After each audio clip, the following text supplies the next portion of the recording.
రాష్ట్ర వ్యాప్తంగా పలు జిల్లాల్లో ఆర్టీసీ ఉద్యోగులు ఆందోళనకు దిగారు. పెండింగ్ లో ఉన్న సమస్యలను పరిష్కరించాలని డిమాండ్ చేస్తూ రాష్ట్ర జేఏసీ పిలుపు మేరకు ధర్నా చేపట్టారు.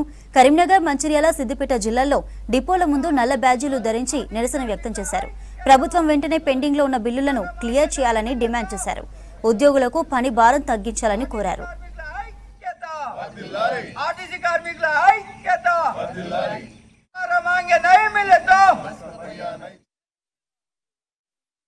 ప్రభుత్వంలో ఆర్టీసీని విలీనం చేసుకుంటామని మేనిఫెస్టోలో పెట్టిన దానిపైన అదేవిధంగా 2 సంవత్సరాల యూనియన్లు లేకుండా ఉన్నాయని ఆనాడు కేసీఆర్ గారు చెప్పిన దాన్ని తుంగలో దొక్కి యూనియన్లు లేకుండా కూడా ఇప్పటివరకు యూనియన్లకు పర్మిషన్ ఇవ్వకుండా చేస్తున్న దానిపైన అదేవిధంగా కార్మికులకు రావాల్సిన బాండు డబ్బులు మొత్తం మందికి ఇవ్వకుండా కాలయాపన చేస్తున్న దానిపైన అదేవిధంగా ఆర్టీసీలో కండక్టర్ డ్రైవర్లు షార్టేజ్ ఉన్నదని చెప్పి ఏదైతే పనిచేస్తున్న కార్మికుల పైన పని భారం పెంచడం పైన కొత్తగా రిక్రూట్మెంట్ చేయాలనే దాని మీద అదేవిధంగా సీసీఎస్ ఇతరత్ర రావాల్సిన లావాదేవీలు అన్నీ కూడా ఇవ్వాలని జేఎన్డీ యాక్షన్ కమిటీగా తెలంగాణ వ్యాప్తంగా ఆర్టీసీ కార్మికులు ఏకమయ్యి నిరసన కార్యక్రమాన్ని నల్ల బ్యాడ్జీలతోటి తెలపడం జరుగుతుంది.